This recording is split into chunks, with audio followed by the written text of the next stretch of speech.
crash, but the components of a salvation he had never expected to find. The education would be long, and the lessons would be subtle. He would have to learn the language of the voice, the rhythm of the tides, and the exact weight of a coin on a scale in a tower in London. He would need to learn when to hold on and when to let go, when to speak and when to remain in the silence that anchored the world. As the city lights began to flicker on, one by one, like stars emerging in the dusk, the doctor felt a sense of purpose that was both terrifying and exhilarating. He reached for a notepad and a pen, his first entry in a new, secret record of the world. He was no longer just a doctor. He was a silent guardian, a man who would watch over the balance, one paper clip at a time. The years began to pass in a rhythm that he had never before experienced. There were days of intense labor, of scouring the city for a specific piece of glass or a forgotten trinket that would hold a continent together. There were days of profound stillness, where he would sit in the dim light of the apartment, listening to the hum of the city and waiting for the subtle shift that signaled a need for an adjustment. He learned to appreciate the beauty in the discarded, the value in the broken, and the wisdom in the seemingly irrational.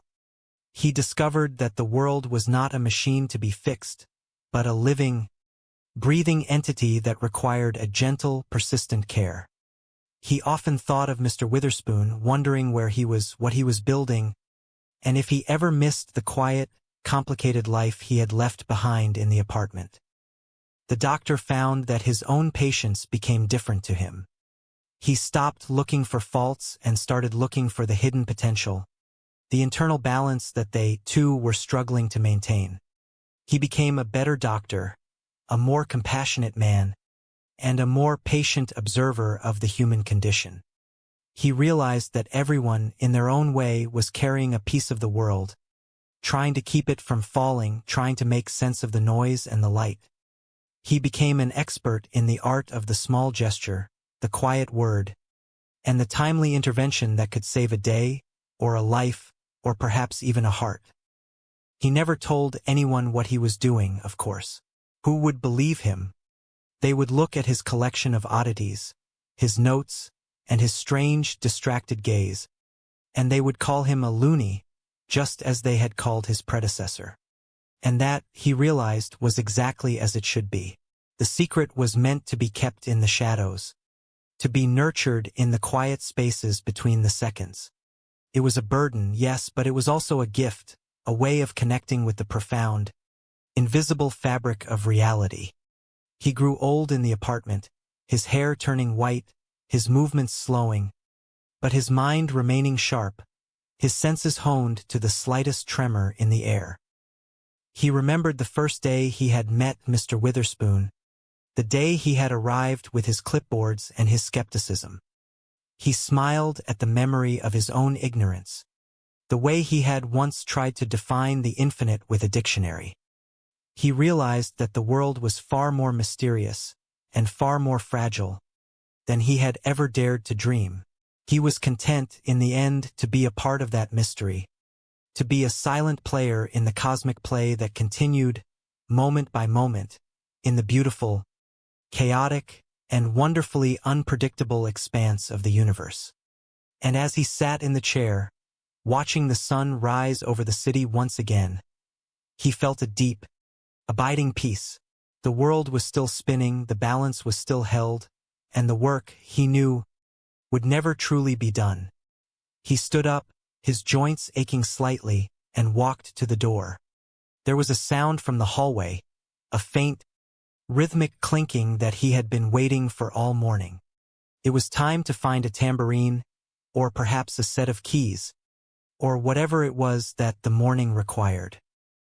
He adjusted his coat, stepped out into the busy, oblivious world, and began his day, a smile on his face and a quiet, steady resolve in his heart.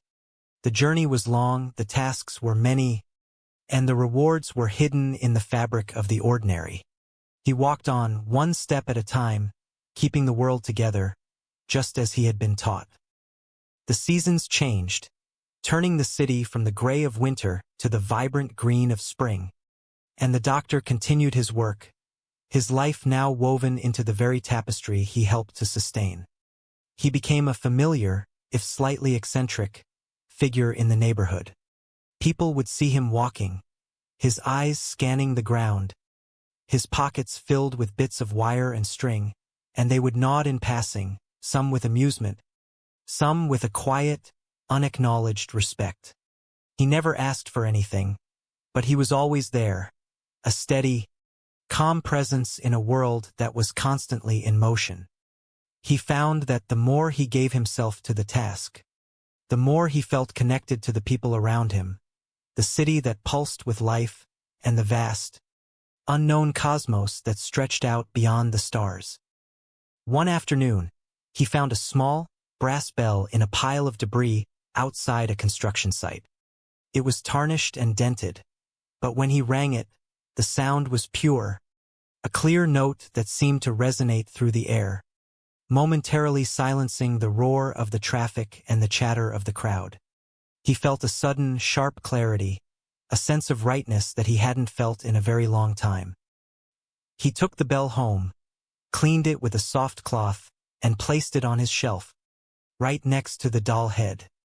He knew that one day, when the time was right, that bell would be the key to something important, a missing piece in a puzzle that he had yet to fully comprehend.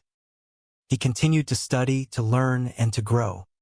He read books on physics, on philosophy, and on the history of the world, looking for patterns, for connections, for the underlying structure of the reality he was helping to manage. He realized that everything was connected, that every action had an equal and opposite reaction, and that the smallest, most insignificant event could have consequences that rippled across time and space. He felt a great sense of responsibility, but also a great sense of wonder. He was a witness to the marvelous, complex, and beautiful dance of existence, and he was honored to be a part of it. He often thought about the future, about the day when he would no longer be able to do the work, and he wondered who would take his place. He realized that it didn't really matter. The world would always need its caretakers, its silent gardeners, its watchers in the night. The work would continue as it always had, in the hearts and minds of those who were willing to listen to the voice, to follow the signs, and to act with a quiet, unwavering faith. He was a link in a long chain, a part of a legacy that was as old as the world itself, and that gave him a sense of peace that went beyond all understanding. He was walking through the park one day, feeding the birds just as Mr. Witherspoon had done, when he heard a voice. It wasn't the voice he was used to, the voice that spoke in commands and urgencies, but a different voice, softer, more melodic, a voice that seemed to come from the very wind itself. It asked him about the world, about his life, and about the things he had learned in his time as a caretaker. He sat on a bench, listening, his heart open, his mind quiet. He found that he had a lot to say, a lot to share, a lot to teach.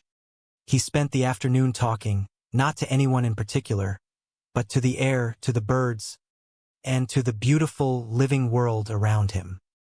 He realized then that he was not just a caretaker, but a messenger, a bridge between the physical and the infinite.